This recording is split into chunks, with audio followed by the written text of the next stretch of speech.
हाँ दिया, मिला मिला। सब है, सब सब सब चलो। दूसरे सब नए आए उसको है। हाँ जो आ गए थे तब तक तो उनको तो दिया, अभी बाकी का बाकी बाहर सोएंगे क्या? बाहर बाहर लेना पड़ेगा तो। फीवर वाला तो सो सकते, लेकिन ओढ़ने का होगा ना, ओढ़ना बिछाना ओढ़ने का, है? ओढ़ने का तो कम है। तो फिर वो लोग लाए क्या?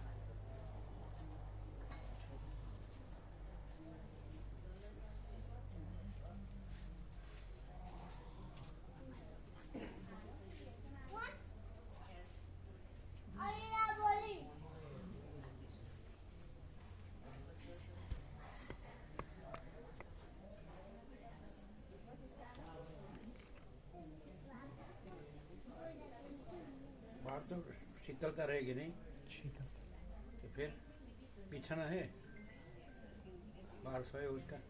हाँ बिछाना तो है, गादला तो है ओढ़ने का, लेकिन ओढ़ने का कम पड़ेगा। ओढ़ने का नहीं है क्या? ओढ़ने का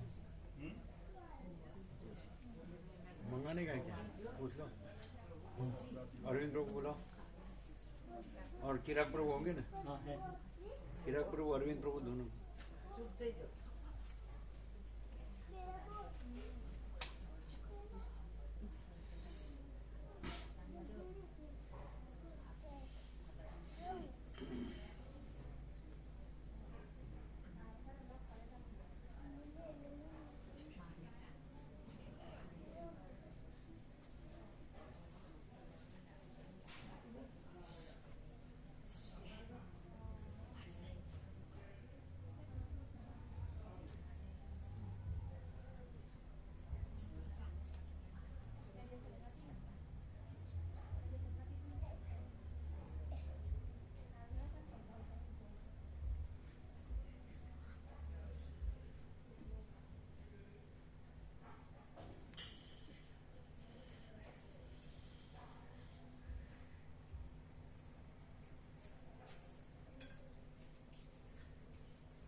તમારા અંદર તો ભરાઈ ગયો છે, એટલે સુવા માટે તમારા લોકોને બહાર માટે ઓઢવાનું પાથરવાનું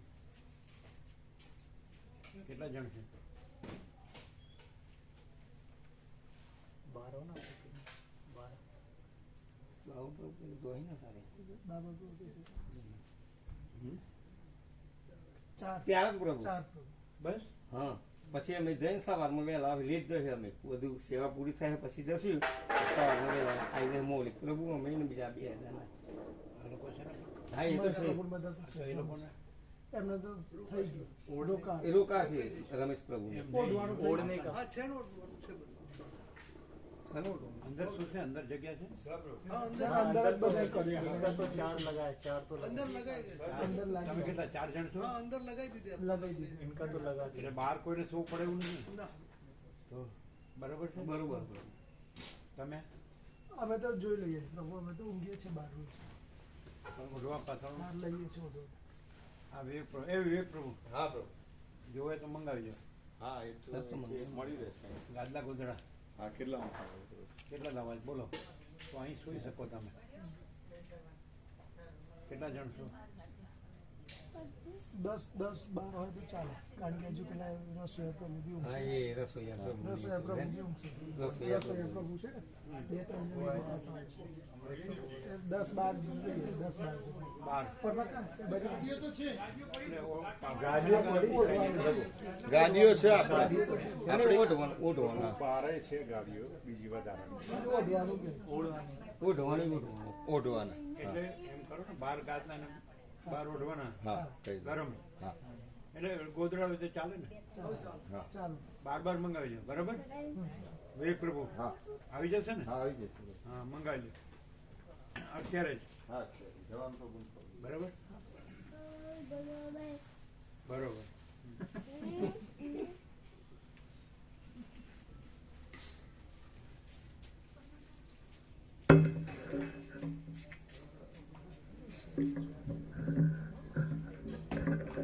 એ લોકો તો હોય ને અંદર રેવા પ્રભુ તો અંદર છે ને જગ્યા તમે છો ને હા પ્રભુ હવે તો આવશે બીજું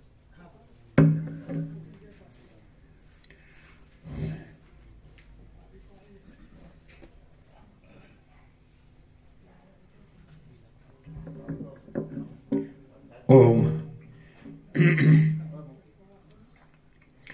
ઓમ ઓમ પરમ ચિદાકાશ પરમ જ્યોતિ અખંડ જ્યોતિ મહાચિદાકાશ સ્વયં પ્રકાશ સંપૂર્ણ પ્રકાશ પૂર્ણ બ્રહ્મ અનંત તેજઘન અનંત ચિદઘન પરમાકાશ કેવલ અનંત શુદ્ધ તેજઘન પરમાકાશ અખિલ આત્મા પૂર્ણ બ્રહ્મ પરમાત્મા પરમ ચિદાકાશ પરમ જ્યોતિ અખંડ જ્યોતિ અનંત પૂર્ણ પરમ ચિદાકાશ પરમ શાંતિ स्वयं सिद्ध स्वयं प्रकाश स्वयं पूर्ण स्वस्वरूप यही सब कुछ है, इसके सिवा कुछ नहीं है।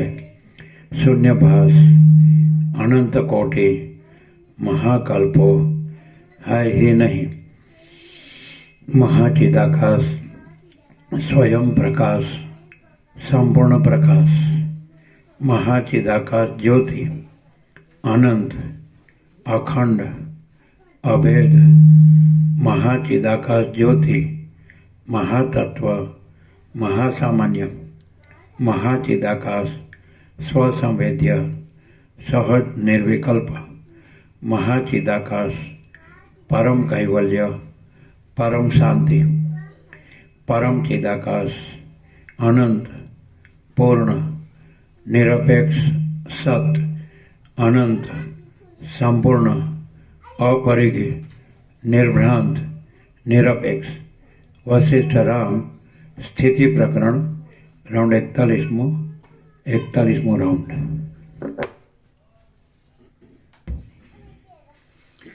आद्य परब्रह्म सद्गुरु देव की जय। ओम श्री परमात्मने नमः। सद्ग्रंथों में शिरोमणि श्री योगवासिष्ठ महारामायण स्थिति प्रकरण सर्ग 49मो कदम वृक्षनु वर्णन पेज नंबर 518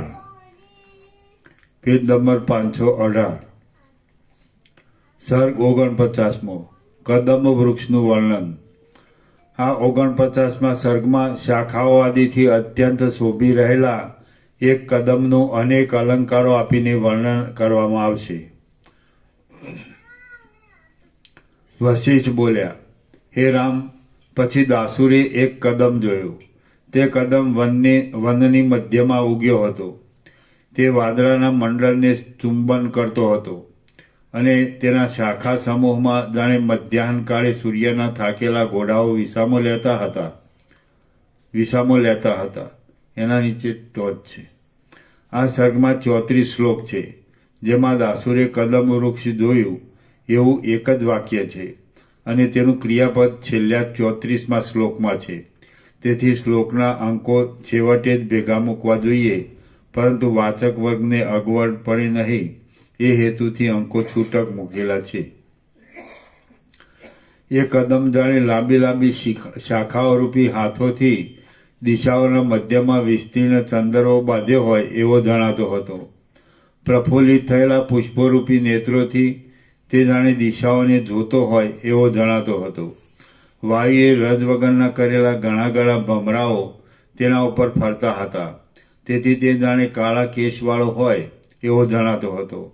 હાલતા પાદરારૂપી હસ્તોથી તે જાણે દિશાઓરૂપી પોતાની સ્ત્રીઓના મુખને લૂછતો હોય એવો જણાતો હતો. તેના રાતા પલ્લવો દાંતની પંક્તિ જેવી લાગતી અનેક લતાઓની સ્વચ્છ મંજરીઓના પુંજોથી શોભી રહ્યા હતા. આથી તે જાણે પાન ચાવવાથી રાતા થયેલા હોઠોથી વનની પંક્તિઓરૂપી સ્ત્રીઓની સામે મંદ હાસ્ય કરતો હોય એવો જણાતો હતો. ચારે બાજુ લતાઓની ઉપર પડેલા પુષ્પોના કેસરાઓના પરાગોને લીધે તેની ચારે બાજુ મંડળ બંધાઈ ગયું હતું. આથી તે જાણે ઉદયના સમયમાં કિરણોના મંડળોવાળો પૂનમનો ચંદ્ર હોય એવો લાગતો હતો. એની શાખાઓની પંક્તિઓના પલ્લવોની કુંજોમાં ચકોર પક્ષીઓ શબ્દ કરતા હતા અને એ શાખા પંક્તિઓથી તે ઢંકાઈ ગયો હતો. આથી તે જાણે વેદાદિકનું અધ્યયન કરનારા સિદ્ધ લોકોના નિવાસોથી પ્રાપ્ત થયેલો ઊંચો સત્યલોક હોય એવો જણાતો હતો. તેની મોટી મોટી શાખાઓના પીઠો ઉપર મયુરો બેઠા હતા અને તેમના વિચિત્ર લાંબા પીંછો લટકી રહ્યા હતા. આથી તે જાણે વાદળાઓની નીચે ખેંચાયેલા ઇન્દ્રધનુષ્યની પંક્તિઓવાળું આકાશ હોય એવો શોભતો હતો. તેની ધરતી ઉપર ઝૂકી રહેલી ડાળના પલ્લવોમાં ચામર નામના દોડો હરણા ભરાઈ બેઠા હતા. તે હરણા અડધા દેખાતા નહોતા ને વળી દેખાઈને વારંવાર અદૃશ્ય થઈ જતા હતા. આ હરણોથી પૂર્ણ હોવાને લીધે તે જાણે અડધા દેખાતા, અડધા નહીં દેખાતા અને વળી પ્રત્યેક દિવસે દેખાઈને અસ્ત પામતા ચંદ્રો વડે વર્ષ જેમ શોભે તેમ શોભતો હતો. કપિંજલ નામના પક્ષીઓના, મધુર કોકિલાઓના અને ચક્રવાક પક્ષીઓના ઉત્તમ શબ્દો વડે તે જાણે ગાયન કરતો હોય એમ લાગતો હતો.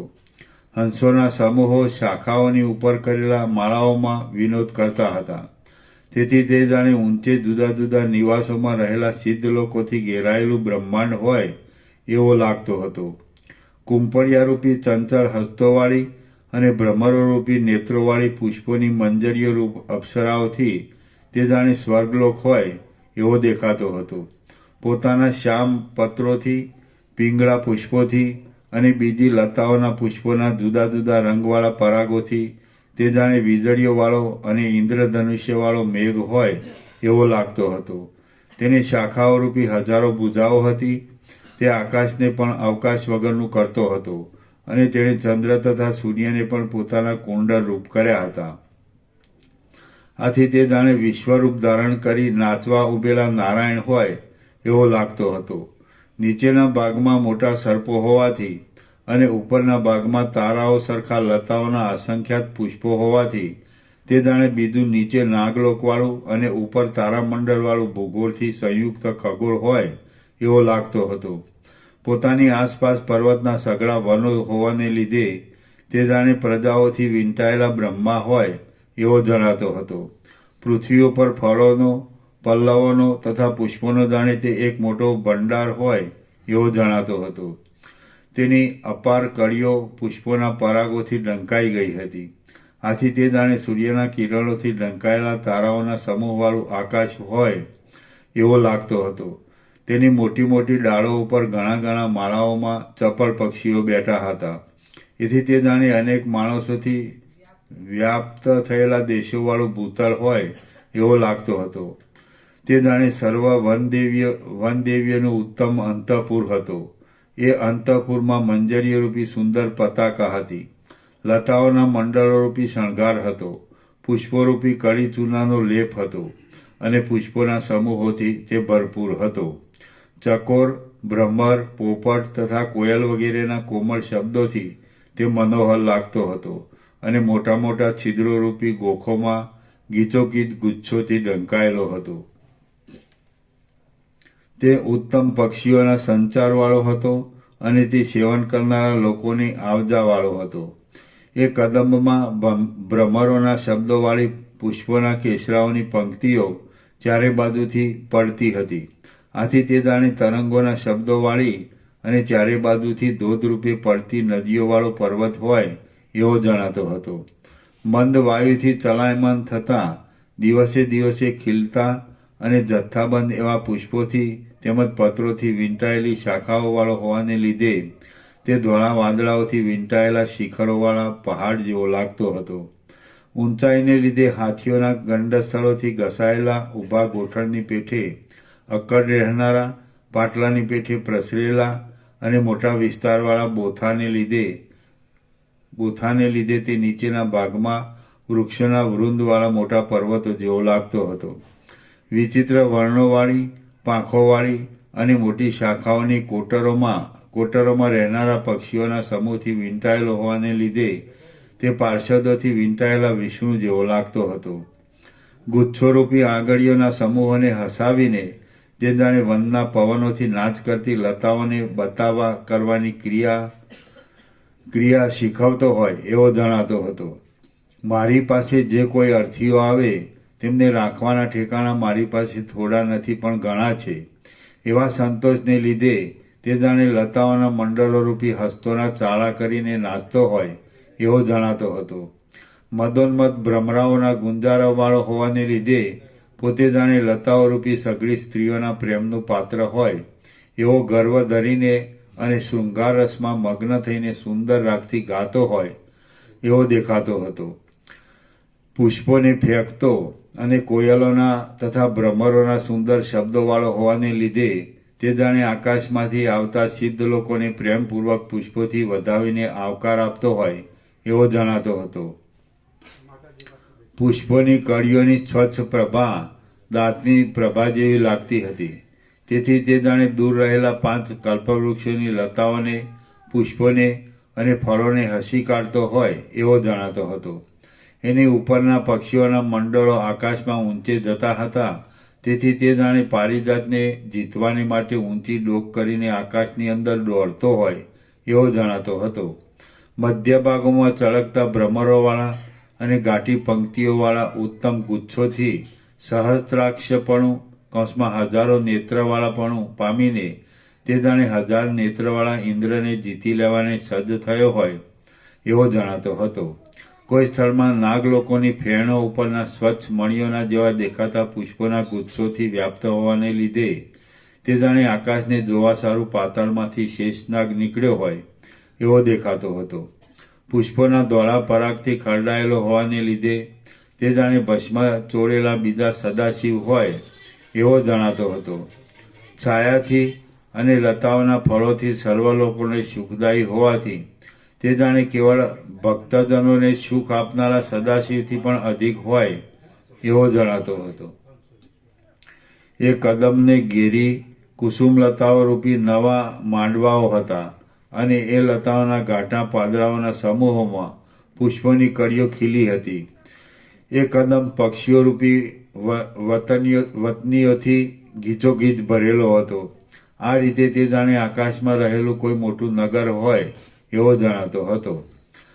શ્રી યોગવાસિષ્ઠ મહારામાયણમાં સ્થિતિ પ્રકરણનો દાસુર કદમ વર્ણન નામનો સર્ગ 49મો સમાપ્ત.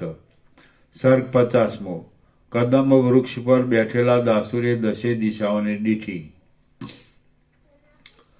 આ 50મા સર્ગમાં કદમના અગ્ર ઉપર બેઠેલા દાસુરના જોવામાં આવેલી દિશાઓનું સ્ત્રીઓના રૂપકથી વર્ણન કરવામાં આવશે. વશિષ્ઠ બોલ્યા, હે રામ, પછી પૃથ્વીના સર્વ સ્થળોમાં જેને અપવિત્રપણાની શંકા હતી તેઓ તે દાસુર ફળોથી તથા પલ્લવોથી શોભી રહેલા અને જાણે પુષ્પોનો પહાડ હોય એવા એ કદમને જોઈને મનમાં બહુ જ આનંદ પામ્યો અને તેના ઉપર ચડ્યો. વનમાં જાણે આકાશને અને પૃથ્વીને સ્થિર રાખવાનો થાંભલો ઊભો કર્યો હોય એવો એ કદમ ઊંચો હતો.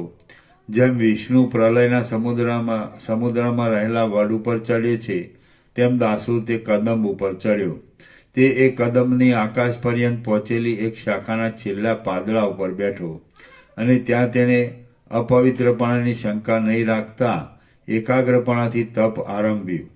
એક દિવસે તે દાસુર નવા પલ્લવોથી બનાવેલા કોમળ આસન ઉપર બેઠો હતો.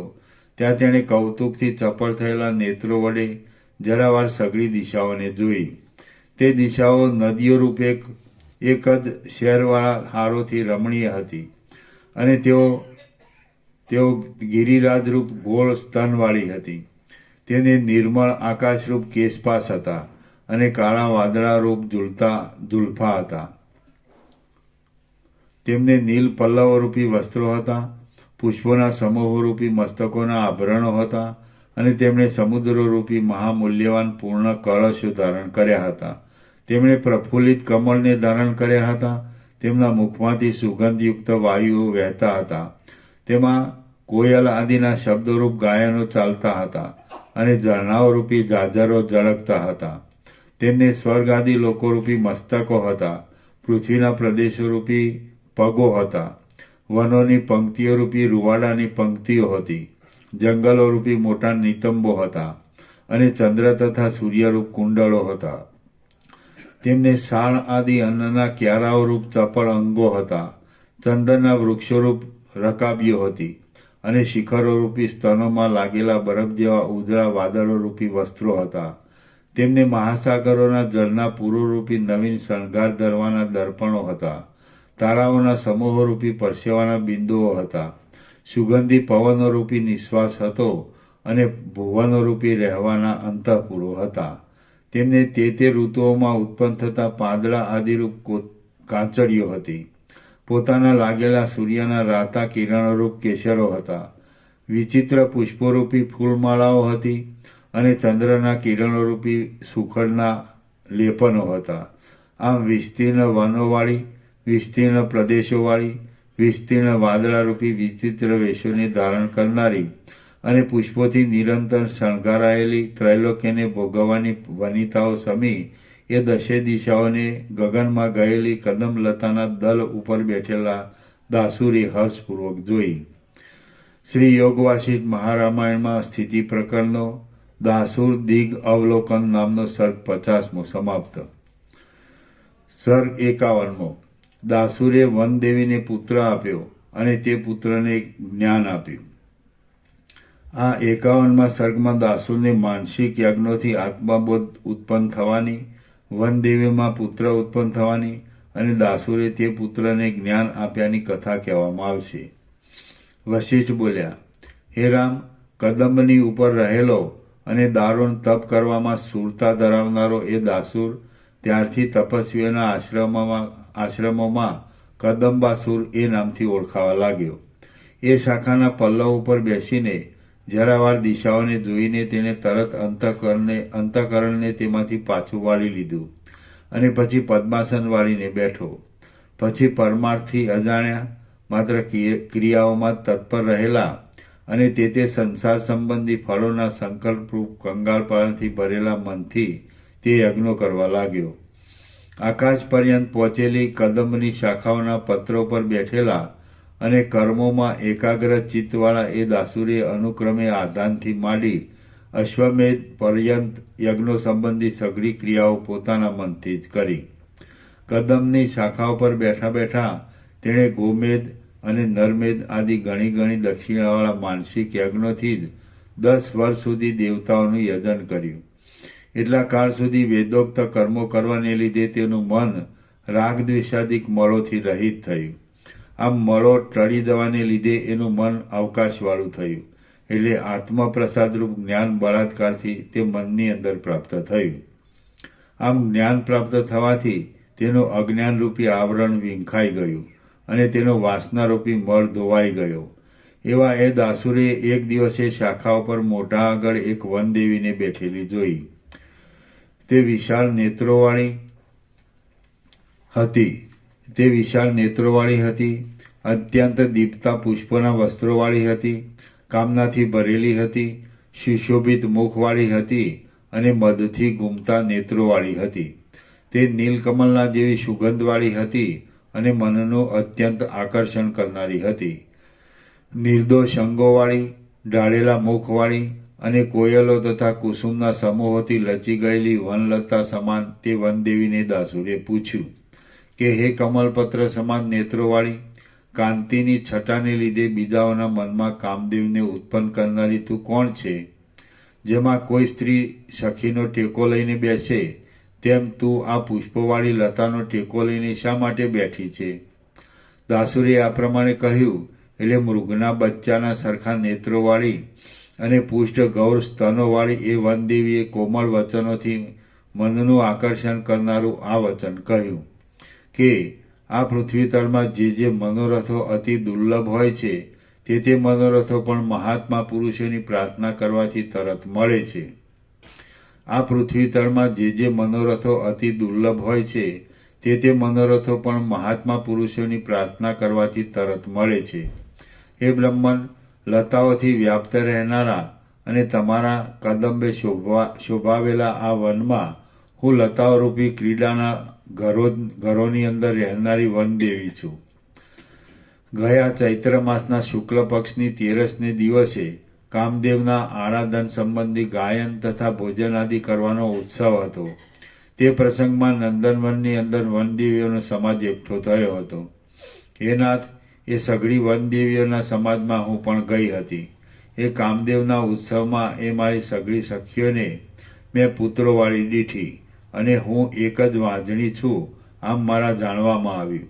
તેથી હું બહુ જ ખેદ પામી છું.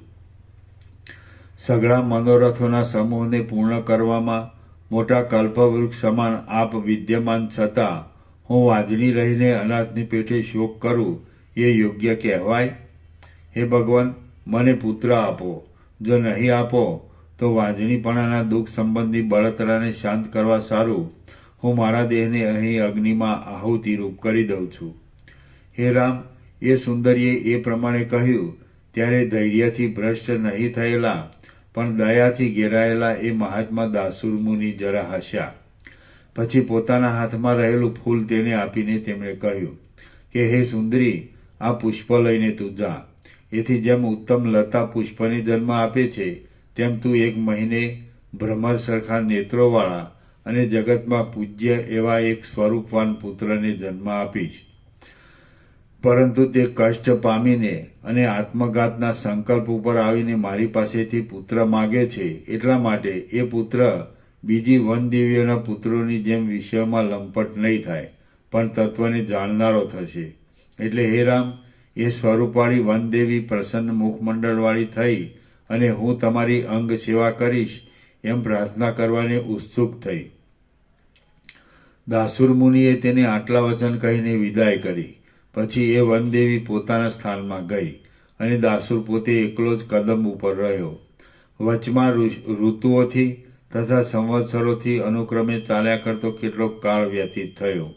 પછી લાંબે કાળે કમન સમાન નેત્રોવાળી એ જ વનદેવી 12 વર્ષના પુત્રને સાથે લઈને તે મુનિની પાસે આવી. એ વનદેવી પ્રણામ કરીને આગળ બેઠી.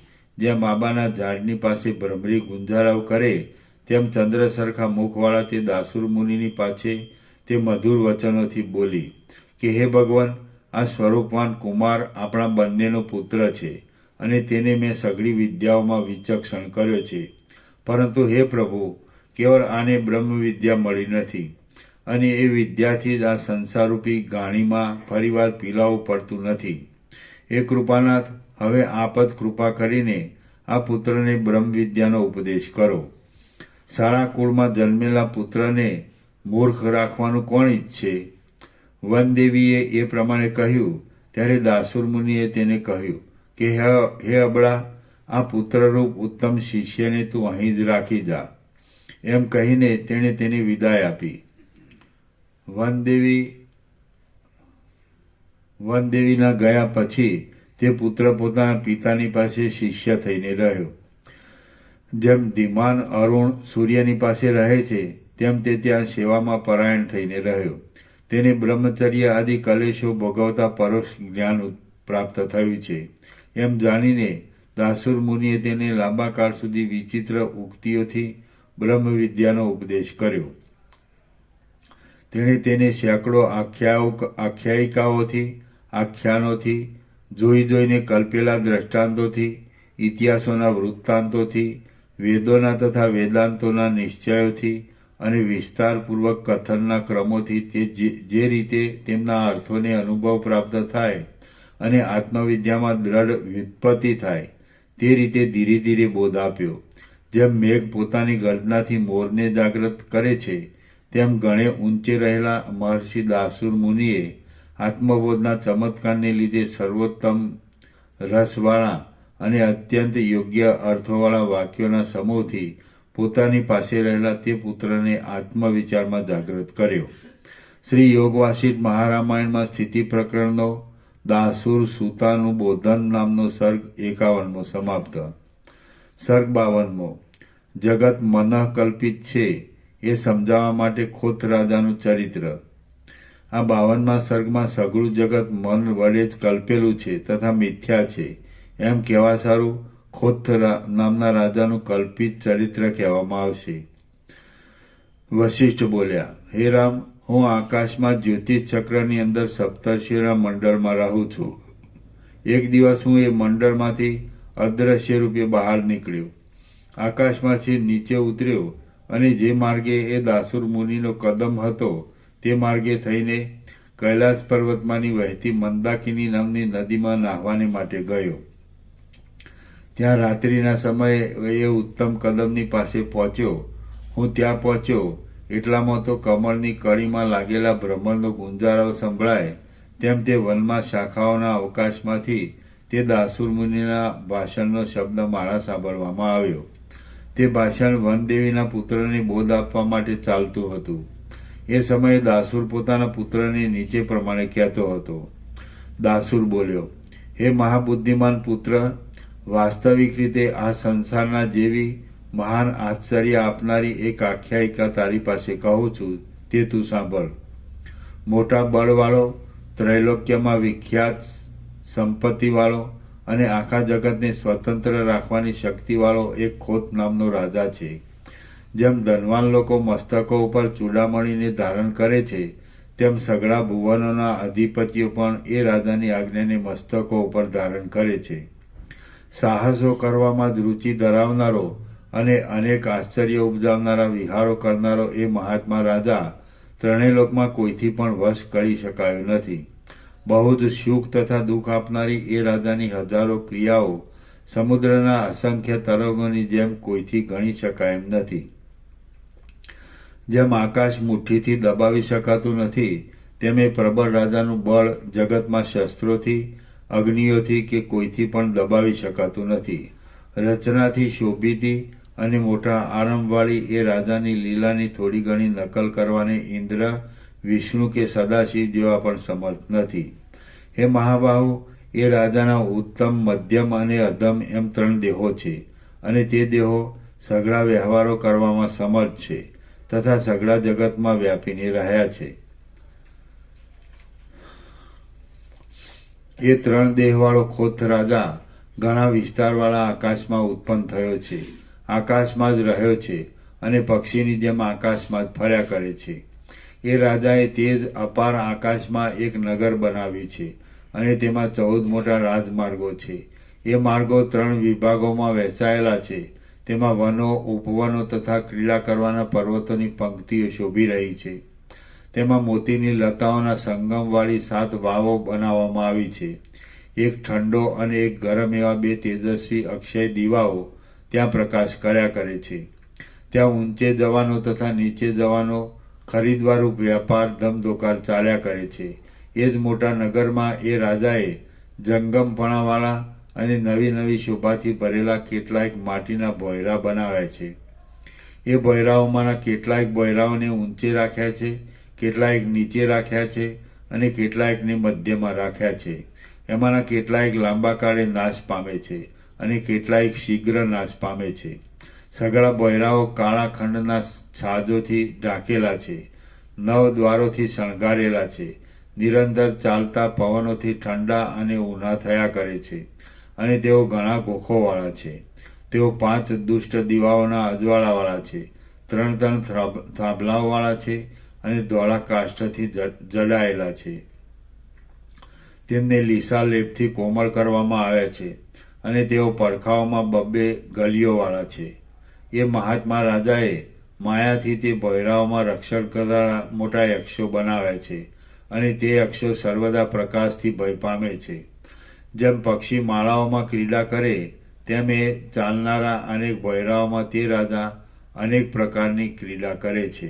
હે પુત્ર, 3 શરીરવાળો એ રાજા એ ભોંયરાઓમાં તે યક્ષોની સાથે લીલામાં મગ્ન થઈ નિવાસ કરીને પાછો બીજા ભવિષ્યમાં થનારા નગરમાં જવાની ઈચ્છા કરે છે. ચપળતાવાળા એ રાજાને કોઈ સમયે જ્યારે ભવિષ્ય રચનાવાળા કોઈ નગરમાં જાવું એવો દ્રઢ વિચાર થાય છે ત્યારે તે રાજા જાણે ભૂતના વળગાડવાળો હોય તેમ પૂર્વના નગરમાં ઉઠીને દોડે છે અને દોડીને ગંધર્વનગર જેવા નગરને પ્રાપ્ત થાય છે. એ પુત્ર, બહુ ચપળતાવાળા એ રાજાને કોઈ સમયે હું નહીં જેવો થઈ જાઉં એવી ઈચ્છા થાય છે તો તે ઈચ્છાને લીધે તરત તે નહીં જેવો થઈ જાય છે, પણ પાછો જેમ જળમાંથી તરંગ પ્રકટ થાય છે તેમ તે પોતાના પૂર્વના સ્વભાવથી જ પ્રકટ થાય છે અને વળી ભારે ભારે આરંભોવાળો વ્યવહાર કરવા માંડે છે. એ રાજા કોઈ સમયે પોતાના વ્યવહારની ખટપટને લીધે જ રોગ અને શત્રુ આદિથી પરાભવ પામે છે અને હું કિંકર છું, મૂર્ખ છું તથા દુઃખીઓ છું એમ શોક કરવા લાગે છે. કોઈ સમયે જેમ વર્ષાઋતુમાં થયેલા થોડાક વરસાદથી નદીનો વેગ ડોળાઈ જાય છે તેમ એ રાજા પોતાના આગલા સુખોના સ્મરણથી ડોળાઈ જાય છે. એ પુત્ર, એ મોટો મહિમાવાળો ખોથ રાજા પવનના વેગથી આકુર થયેલા સમુદ્રની જેમ કોઈ સમયે ઉત્કર્ષ પામે છે, કોઈ સમયે વેગમાં આવી જાય છે, કોઈ સમયે ઉછળવા લાગે છે, કોઈ સમયે ચલિત થાય છે, કોઈ સમયે પ્રૌઢ દેખાવવાળો થાય છે અને કોઈ સમયે પ્રૌઢ દેખાવવાળો છતાં પણ ડોળાઈ જાય છે. શ્રી યોગવાસિત મહારામાયણમાં સ્થિતિ પ્રકરણનો ખોથ વિભવ વર્ણન નામનો સર્ગ 52મો સમાપ્ત. સર્ગ 53મો. ખોથ રાજાના કલ્પિત ઉદાહરણનો સિદ્ધાંત. આ 53મા સર્ગમાં જગત સંકલ્પથી કલ્પાયેલું છે એ વિષયના ઉદાહરણ રૂપે ખોથ રાજાના વૃત્તાંતનો સાચો અભિપ્રાય કહેવામાં આવશે. વશિષ્ઠ બોલ્યા, હે રામ, ત્યાં મધ્યરાત્રિએ જંબુદ્વીપના કદંબની ટોચ ઉપર બેઠેલા પવિત્ર મનવાળા પોતાના પિતા દાસુર મુનિને પુત્રીએ આ પ્રમાણે પૂછ્યું. પુત્ર બોલ્યો, હે પિતા, ઉત્તમ આકારવાળો ખોથ નામનો એ રાજા કોણ છે અને આ તમે મારી પાસે શું કહ્યું એ યથાર્થ રીતે કહો. ભવિષ્યમાં થનારા નગરનું હોવું કેમ સંભવે અને વર્તમાન કાળમાં તેમાં જવું કેમ સંભવે? આ તો ભવિષ્યકાળના અને વર્તમાનકાળના વિરોધને લીધે તમારું વચન મને મૂંઝવી નાખે છે. દાસુર બોલ્યા, હે પુત્ર, હવે આ વાતનો તને વાસ્તવિક અભિપ્રાય કહું છું તે સાંભળ. એટલે આ સંસારરૂપી ચક્રનું સ્વરૂપ તારા સમજવામાં આવશે. સંસારનું ચક્ર સત્તા વગરના અજ્ઞાનથી જ ઉત્પન્ન થયેલું છે અને તેથી મિથ્યા હોવા છતાં પણ બહુ વિસ્તીર્ણ થયું છે. એ વિષય સમજાવવાને માટે જ મેં તારી પાસે આ આખ્યાન કહ્યું છે. જે ખોથ નામનો રાજા કહ્યો તે મન છે એમ સમજવું. એ મન નિરાકાર પરબ્રહ્મરૂપી આકાશમાંથી ઉઠેલું છે, એટલા માટે તેને ખોથ કહ્યું છે. કૌંસમાં ખ એટલે આકાશમાંથી અને ઉત્થ એટલે ઉઠેલું એવો અર્થ છે. એ મન પોતાની મેળે જ પ્રકટ થાય છે અને પોતાની મેળે જ લીન થાય છે. આ સઘળું ઘણા વિસ્તારવાળું જગત મનને જ અધીન છે, કારણ કે મન પ્રકટ થાય તો જગત પ્રકટ થાય છે અને મન લીન થાય તો જગત લીન થઈ જાય છે. જેમ શાખાઓ વૃક્ષોના અવયવરૂપ છે અને શિખરો પર્વતના અવયવરૂપ છે, તેમાં બ્રહ્મા, વિષ્ણુ તથા રુદ્ર આદિ દેવો મનના જ અવયવરૂપ છે. તેઓ મનની આજ્ઞા પ્રમાણે ચાલે છે અને એમાંથી મનના કાર્યો જેવું કાંઈ પણ કાર્ય બની શકતું નથી. એ મનના સાત્વિક સંકલ્પ, રાજસ સંકલ્પ અને તામસ સંકલ્પ એ 3 દેહ છે અને તેઓ સઘળા વ્યવહારો કરવામાં સમર્થ છે, તેમજ સઘળા જગતમાં વ્યાપી રહ્યા છે. એ મન પોતાના અધિષ્ઠાન પરબ્રહ્મરૂપ આકાશમાં જ ઉત્પન્ન થયું છે, પરબ્રહ્મરૂપ આકાશમાં જ રહ્યું છે અને પરબ્રહ્મરૂપ આકાશમાં જ ફર્યા કરે છે. કારણ કે કલ્પિત પદાર્થના ઉત્પત્તિ આદિ અધિષ્ઠાનથી જુદા હોતા નથી અને એ મને પરબ્રહ્મરૂપ અપાર આકાશમાં વાસનાઓના અનુસંધાન માત્રથી બ્રહ્માપણું પામીને આ બ્રહ્માંડરૂપ નગર બનાવ્યું છે અને તેમાં પાતાળ આદિ 14 લોકરૂપ મોટા રાજમાર્ગો છે. એ રાજમાર્ગો સાત્વિક, રાજસ અને તામસ એ 3 વિભાગોમાં વહેંચાયેલા છે. નંદનવન આદિ વનોની તથા ઉપવનોની પંક્તિઓ તેમાં શોભી રહી છે. સહ્યાદ્રી, મંદરાચળ તથા મેરુ પર્વત આદિ પર્વતોની પંક્તિઓ તેમાં શોભી રહી છે. વળી તેમાં સૂર્યના કિરણોથી ચળકતા ઊંચા ઊંચા ચપળ તરંગોવાળી નદીઓ રૂપી મોતીની લતાઓએ જેમાં પોતાનો સંગમ કર્યો છે એવા 7 સમુદ્રો રૂપી વાવો છે. 7 સમુદ્રોને વાવો કહેવાનું કારણ એ છે કે તેઓમાં શેરડીનો રસ તથા દૂધ આદિ રૂપી જળ ભરેલા છે. મણિઓ તથા રત્નોરૂપી કમળકંદો થાય છે અને વડવાનળો રૂપી રાતા કમળો રહેલા છે. ઠંડો દીવો કહ્યો તે ચંદ્ર સમજવો અને ઊનો દીવો કહ્યો તે સૂર્ય સમજવો. ઊંચે જવાના તથા નીચે જવાના ખરીદવારૂપ વેપાર ચાલ્યા કરે છે. એમ જે કહ્યું તેનો અર્થ એ છે કે પુણ્યરૂપી ધન ખર્ચીને સ્વર્ગ આદિ ઊંચા લોકોમાં જવાનું મેળવાય છે અને પાપોરૂપી ધન ખર્ચીને નરક આદિ નીચા લોકોમાં જવાનું મેળવાય છે. મનુષ્યોની, દેવોની અને અધમોની યોનિઓ આ સંસારમાં પુણ્ય પાપોથી જ ખરીદવામાં આવે છે. મનરૂપી રાજાઓ ક્રીડા કરવાને માટે બ્રહ્માંડરૂપી નગરમાં માંસરૂપી માટીના શરીરરૂપી વિચિત્ર ભોયરો બનાવ્યા છે. એ શરીરોમાંના દેવતાઓ નામના કેટલાયક શરીરો સ્વર્ગ આદિ ઊંચા લોકોમાં રાખવામાં આવ્યા છે. સર્પ આદિ નામના કેટલાયક શરીરો નીચે એટલે પાતાળલોકમાં રાખવામાં આવ્યા છે અને માણસ આદિ નામના કેટલાયક શરીરો મધ્યમાં એટલે પૃથ્વી ઉપર રાખવામાં આવ્યા છે. તે જાત જાતના શરીરો પ્રાણ આદિ વાયુયંત્રના પ્રવાહથી ચાલે છે. માંસરૂપી માટીથી ભરેલા છે અને સફેદ હાડકારૂપી લાકડાવાળા છે. ચામડીના લેપ વડે તેઓ ચીકણા અને તકતકતા છે. એ શરીરોમાંના કેટલાક શરીરો ઘણે કાળે નાશ પામે છે અને કેટલાક તુરત નાશ પામે છે. એ શરીરોરૂપી ભોયરાઓ કેશોરૂપી કાળા ખડના છાજોથી ઢંકાયેલા છે. તેઓ કાન, આંખ તથા નાક આદિ 9 દ્વારોથી શણગારેલા છે અને નિરંતર ચાલતા પ્રાણવાયુથી ઊના થાય છે તેમજ નિરંતર ચાલતા અપાનવાયુથી ઠંડા થાય છે. તેઓ કાન, નાક, મોઢા તથા તાળવા આદિરૂપ ઘણા ગોખોવાળા છે. ભુજા આદિ અંગોરૂપ દોઢીવાળા છે અને 5 જ્ઞાનેન્દ્રિય રૂપી દીવાઓના પ્રકાશવાળા છે. હે મહાબુદ્ધિમાન, એ મનરૂપી પ્રબળ રાજા એ તે શરીરોરૂપી વિચિત્ર ભોયરાઓમાં રક્ષણ કરવાને માટે સંકલ્પરૂપી માયાથી અહંકારોરૂપી મોટા યક્ષો બનાવ્યા છે અને તેઓ પોતાનો ક્ષય કરનારા આત્મદર્શનરૂપ પ્રકાશથી સર્વદા ભય પામે છે. વાયુરૂપી યંત્રના પ્રવાહથી ચાલનારા એ શરીરોરૂપી અનેક ભોયરાઓમાં તે મનરૂપી રાજા મિથ્યા સંકલ્પથી ઉઠેલા અહંકારોરૂપી મોટા યક્ષોની સાથે સર્વદા અત્યંત ક્રીડા કરે છે. જેમ કોઠીમાં બિલાડો હોય, જેમ ધમણમાં સર્પ હોય અને જેમ વાંસમાં મોતી હોય તેમ શરીરમાં અહંકાર છે.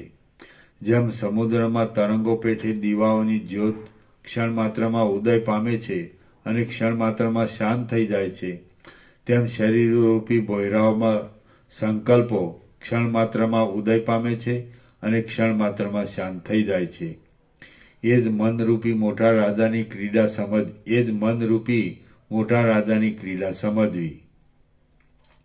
એ મનરૂપી રાજા જાગ્રતમાં તથા બ્રહ્માંડરૂપી જે નગરને નિર્માણ કરે છે તેને સ્વપ્નાવસ્થામાં સંકલ્પને લીધે ક્ષણમાત્રમાં જુએ છે. એ તેનું પૂર્વ જાગ્રતના નગરમાંથી ઉઠીને ગંધર્વનગર જેવા બીજા નગરમાં જવું સમજવું. એ મનરૂપી રાજા જાગ્રતમાં તથા સ્વપ્નમાં ભમીને તે ભમવાના પરિશ્રમને મટાડવા સારું સુષુપ્તિમાં તરત અવિદ્યારૂપ થઈ જાય છે. તેથી નહીં જેવો થઈ જાય છે, પણ તે પાછો બાળકે કલ્પેલા પિશાચથી જેમ માત્ર સંકલ્પરૂપ પોતાના પૂર્વ સ્વભાવ વડે જ પ્રગટ થાય છે અને પ્રકટ થઈને મોટા મોટા આરંભોવાળો વ્યવહાર કરવા માંડે છે. એ વ્યવહાર તેના પોતાના અનંત દુઃખને માટે જ થાય છે, પણ આનંદને માટે કદી થતો નથી. એ મનરૂપી રાજા ગાઢ અંધારાના જેવી અંધતા આપનારા આ જગતરૂપી મોટા દુઃખને પોતે જ પ્રકટ થઈને બનાવે છે અને પોતે જ નષ્ટ થઈને નષ્ટ કરી નાખે છે. જેમ એક વાંદરાએ અડધા વેરાયેલા લાકડા વચ્ચે નાખેલા ખીલાને પોતાના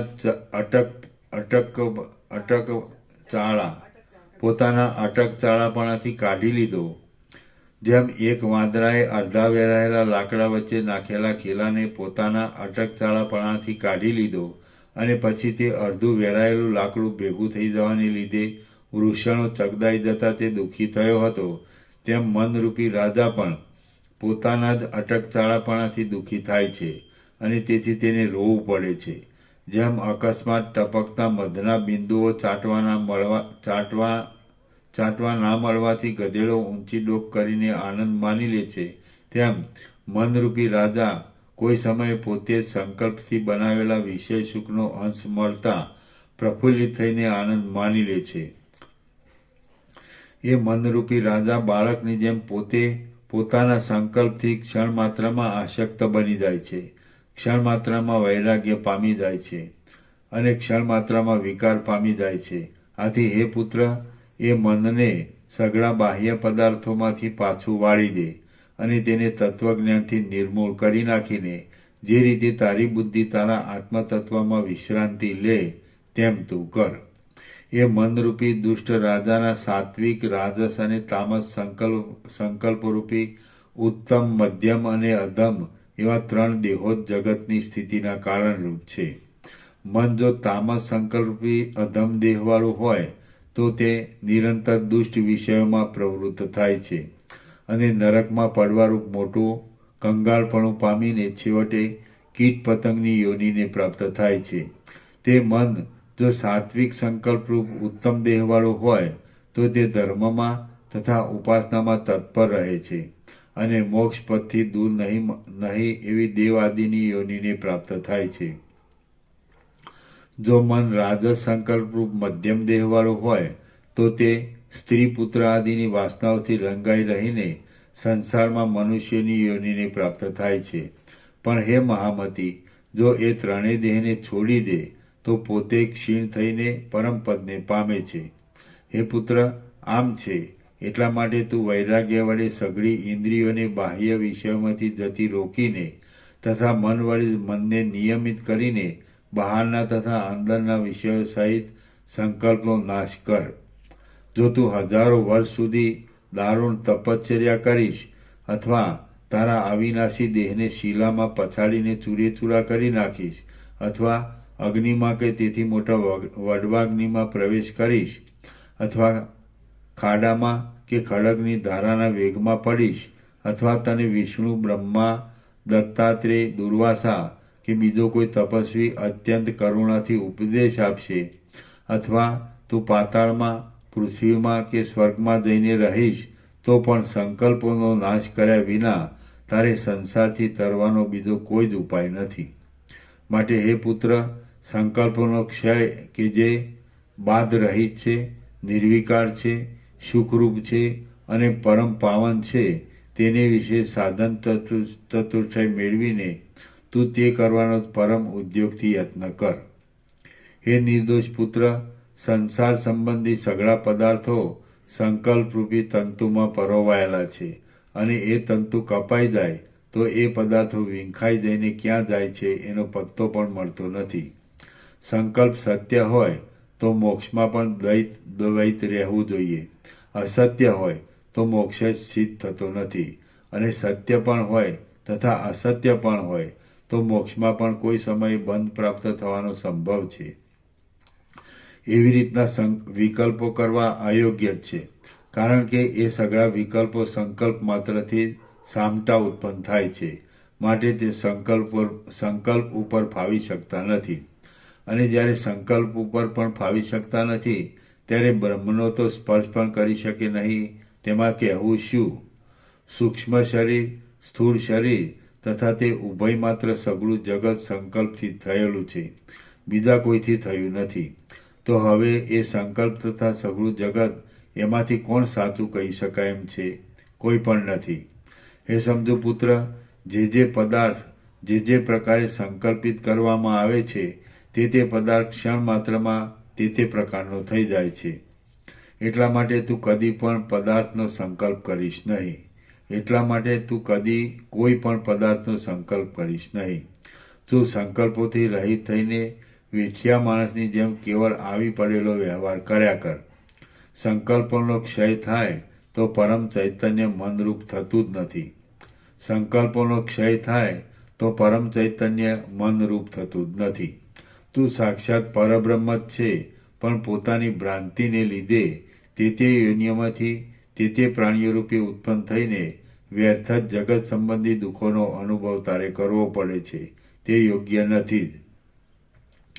હે નિર્દોષ પુત્ર, આ પ્રમાણે છે એટલા માટે જ્ઞાન પામ્યા વિના મરવું એ તે યોનિઓમાં મોટું સંકટ ભોગવવાને માટે જ થાય છે.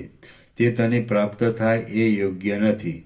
સમજુ પુરુષો તો જેનાથી સઘળા દુઃખો ટળી જાય એવો જ માર્ગ પકડે છે, બીજો માર્ગ પકડતા નથી. તું તત્વવેત્તાપણાને પ્રાપ્ત થા. સંકલ્પોના સમૂહને બળાત્કારથી અત્યંત નષ્ટ કરી નાખ. ચિત્તની વૃત્તિને અત્યંત શાંત કરી દે અને અખંડ સુખને માટે તે અદ્વૈત પદને સંપાદન કર. શ્રી યોગ વાસિષ્ઠ મહારામાયણમાં સ્થિતિ પ્રકરણનો સંસાર નગર વિકલ્પ યોગ વિચાર નામનો સર્ગ 53મો સમાપ્ત. સર્ગ 54મો સંકલ્પની ઉત્પત્તિ વગેરેનું નિરૂપણ. આ 54મા સર્ગમાં સંકલ્પની ઉત્પત્તિ, સંકલ્પનું રૂપ, સંકલ્પનું ગાઢાપણું અને સંકલ્પનો ઉચ્છેદ એનું નિરૂપણ કરવામાં આવશે. પુત્ર બોલ્યો, હે સમર્થ પિતા, સંકલ્પ કેવો હોય છે, કેમ ઉત્પન્ન થાય છે, કેમ વધે છે અને કેમ નષ્ટ થાય છે એ મને કહો. દાસુર બોલ્યો, અનંત અને સામાન્ય સત્તારૂપ આત્મતત્વમાં મનપણાનો જે પ્રાદુર્ભાવ થાય છે તે સંકલ્પરૂપી વૃક્ષનો પહેલો અંકુર છે. જેમ વાદળું પ્રથમ નાનું હોય છે પણ પાછળથી ધીરે ધીરે ઘાટું થઈ આકાશમાં વ્યાપીને ભારે ઠંડી ઉત્પન્ન કરે છે, તેમ સંકલ્પનો મનરૂપી પહેલો અંકુર પ્રથમ લેશ માત્ર હોય છે તો પણ પાછળથી ધીરે ધીરે ઘાટો થઈને અધિષ્ઠાનમાં ફેલાઈ જાય છે અને અધિષ્ઠાનને જળ પ્રપંચાકાર બનાવી દે છે. આત્મતત્વરૂપી ચૈતન્ય એક અંશમાં માયાને લીધે પોતાથી જુદા જેવા જગતને ધારવા લાગતા મનરૂપ થતા જેમ બીજ અંકુરપણાને પામે છે તેમ સંકલ્પપણાને પ્રાપ્ત થાય છે. એ સંકલ્પથી બીજો સંકલ્પ પોતાની મેળે તરત થાય છે અને પોતાની મેળે તરત વધે છે. એથી દુઃખ જ થાય છે પણ સુખ થતું નથી. જેમ સમુદ્ર જળ માત્ર જ છે તેમ જગત સંકલ્પ માત્ર જ છે. તને સંકલ્પ વિના બીજું કોઈ પણ સંસારરૂપી દુઃખ નથી. જે સંકલ્પ છે તે જ સંસાર છે અને એ સંકલ્પ ખોટી રીતે જ કાકતાલીયાના જેવા યોગથી તે ઝાંઝવાના પાણીની જેમ અને ચંદ્રમાં બે પાણાની ભ્રાંતિની પેઠે ઉત્પન્ન થયો છે અને ખોટો હોવા છતાં તે વૃદ્ધિ પામે છે. જેમ બીજોરાના ફળને ગળી જનારા માણસને ધોળા પદાર્થમાં સોનાની ખોટી પ્રતીતિ થાય છે, તેમ તારા સ્વરૂપમાં ખોટો સંકલ્પ પોતાની મેળે જ ઉદય પામ્યો છે. તારો જન્મ થયો છે એ પણ ખોટું છે અને તારું દેહરૂપે વર્તમાનપણું છે એ પણ ખોટું છે. જો મારો ઉપદેશ યથાર્થ રીતે ઠસી જાય તો સઘળું અસત્ય નાશ પામી જાય. જે અજ્ઞાનને લીધે જે પૂર્ણાત્મા છે તે હું જ છું અને આ સુખ દુઃખમય જન્મ આદિ ભાવો મને મિથ્યા જ છે એવો વિશ્વાસ તને થતો નથી. તે જ અજ્ઞાનને લીધે તું પરિતાપ પામે છે. તને જન્મ આદિનો સંબંધ નહીં હોવા છતાં પણ તું ભ્રાંતિથી જન્મ્યો છે. પૂર્ણ બ્રહ્મનો જન્મ થવો સંભવે જ કેમ? તું પોતાની મેળે સંકલ્પને લીધે જ નિરર્થક